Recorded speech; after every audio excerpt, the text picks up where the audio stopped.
Welcome back to another video, everyone. I hope you're well. I just finished a run session. Well, I say run session. It was just an easy run on this thing.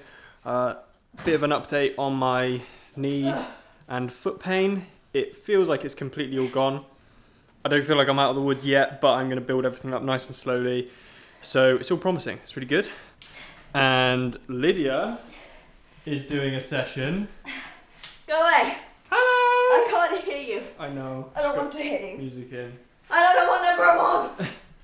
This is what she's doing tonight. That's not the session for the Workout Wednesday, just saying. How you feeling? What? Feeling alright? No, because I'm only on set 4.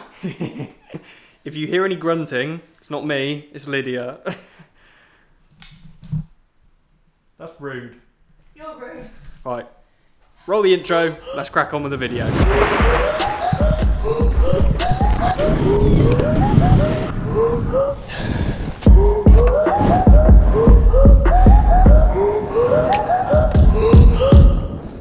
I really hope you can't hear Lydia's grunting because it's actually quite bad. Welcome back to another Workout Wednesday, everyone.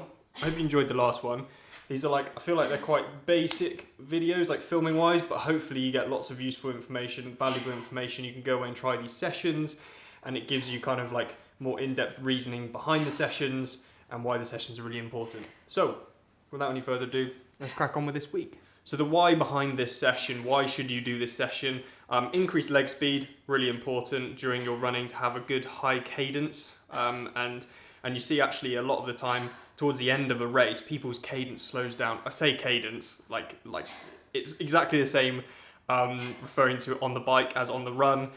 People's cadence slows down and it becomes really kind of like a bit of a slog almost. So this session is perfect for increasing that leg speed, increasing your intensity over short efforts, and working on good form as well. It's really important to work on those top end speeds, but also make sure you're looking at your form and making sure you're promoting really good form throughout your running. When should you program this session into your training? Well, actually, I think it's really good kind of session to get involved in your training now. And let's say, so for example, Track Tuesday, that seems to be a thing that everyone seems to do track on a Tuesday when they're kind of in the meat of their season and they're doing really high intensity work on a Tuesday. This is a perfect session to be doing now. Let's say if you want to plan it on a Tuesday, and then you can progress, weeks, months go on, and it goes towards a Track Tuesday. So it starts as it is now, as a base kind of session, and you can progress it, and it can turn into that high intensity Tuesday session that people seem to do on the Track Tuesday, basically. But that's not to say you have to do the session on a Tuesday. That's just, people seem to do high intensity on Tuesdays, Track Tuesdays. But you can plan this whenever you want. Just make sure you don't plan it around too much other intensity. It can take quite a lot out of your legs. It's not a session that's going to completely blow you out the water, but it can really get quite spicy towards the end. So make sure if you've got a bike ride, you can have a nice easy bike ride either before or after. If you've got strength work, you can do strength work in the evening actually when you're a little bit more fatigued, but just don't plan this with too much intensity around it. So what is the session? It is a Fartlek session. For those of you that don't know, Fartlek means speed play in Swedish. Best way to describe a Fartlek session is continuous interval session, basically. That's the best way to describe it. Anyway, I'm gonna show you what this session is now. I'm gonna pop it on the screen. By all means, same as last week, take a screenshot and complete the session and let me know what you thought of the session in the comments section below. I will run through the session now and just go through some little tips maybe to give you guys the best value you can from this session. So you've got a 15-minute nice and easy jog warm-up. Keep that nice and chilled. By the way, all of this session, before I get going, I'm going to relate it to RPE, an RPE scale, rate of perceived exertion.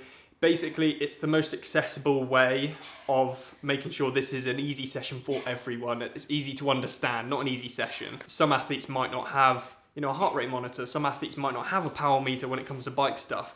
And actually making it accessible for everyone is super important. It's what I really want to do with these videos. So I'm going to rate everything. I will put in zones when it comes to bike work and stuff, but actually specifically when it comes to run stuff, I'm just going to go RPE And with the bike stuff, I'm going to put RP in there as well, just to make sure everyone understands exactly what intensity the session should be at. To start, you've got a 15-minute, really easy warm-up. Keep that nice and chilled, anywhere between a 2 and a 3, 4 out of 10, like really just nice and chilled, easy running to get your legs moving. Complete a few strides. I would suggest 3 to 4 strides over about 40 to 50 meters. And a stride basically is a progression through the gears. So you're going from a nice easy jog all the way through to a solid sort of 8, 9 out of 10 effort by the last couple of meters. Slow down slowly. Don't just come to an immediate stop, because that will put a lot of pressure on your knees and you could end up with a really nasty injury. So just slow down slowly and then do, yeah, like I said, 3 to 4 of those just to get yourself prepped for this session. First bit of the session is 10 minutes continuous as 30 seconds build, 30 seconds float. Now, I'm just gonna go through that to make sure that everyone is aware of what that means. 30 seconds build, it's almost like a extended stride from what you did in your prep with the strides. It's just that over 30 seconds, basically. So you wanna start nice and easy and progress through the 30 seconds. And by the final 6 to 8 seconds, you wanna be really getting into your stride and hitting the sort of 8 out of 10 mark. So it's not a max effort, but it is a top end effort. Make sure you focus on running form. It's really important you think about running form.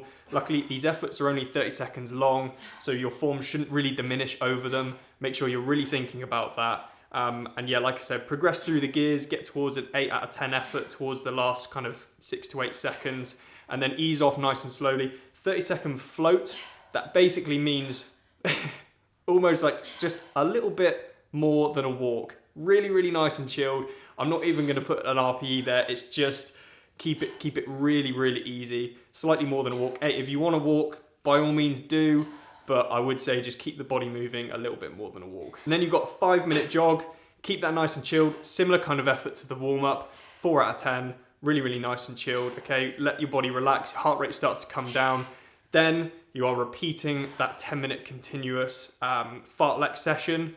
So you're doing 20 minutes in total of this fartlek. Still making sure you're really focusing on good form, good running technique. This will hurt towards the back end of the session. That last kind of, those last few are really gonna get a little bit tiring, but really think about, yes, your speed, your leg speed, but also really good to be focusing on your run form. Top tip for this session, if you do have one of those, a treadmill, not a dartboard, a treadmill, this is a great session. Hang on.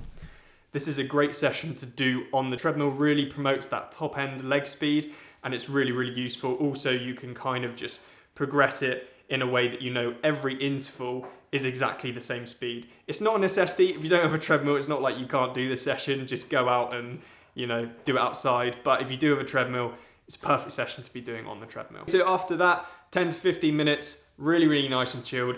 Bring the heart rate down, do a bit of jog walk stuff. You don't need to run for this whole cool down. Do some walking, do some jogging, keep it really nice and chilled. And by the time you get home, should be really nice and relaxed. Your legs will probably hurt a little bit. So it's time to hydrate, get some food in you. So yeah, that is the session, everyone. Really hope you enjoyed it. Like I said, take a screenshot and do the session and let me know what you thought of the session in the comments section below. The perfect session that you can progress. You can reduce the amount of rest, increase the interval, increase the intensity of the interval. You can do really what you want with it. It's such a good type of session and type of training to do. And I would really urge everyone to do a little bit of this stuff in their training. If you haven't tried it before, by all means, please do. If you are doing fartlek training, then fair play, because it's some good stuff to do. And they're quite enjoyable sessions, I think. Short and sharp stuff is always good fun to get in. And if you want to run fast, you have to run fast in training. Kind of sounds stupid, but yeah, if you want to be fast on race day, you have to run fast in training. So get it done, and yeah, hope you guys enjoyed the video. What? I hear nothing. You done? Okay, we'll leave her to it. What? You doing okay? No. So I've still got another 3 sets to do and 5 minutes of burpees. Fun! Ah! What a lovely way to spend your evening. No. Right, see you guys in the next video. Bye.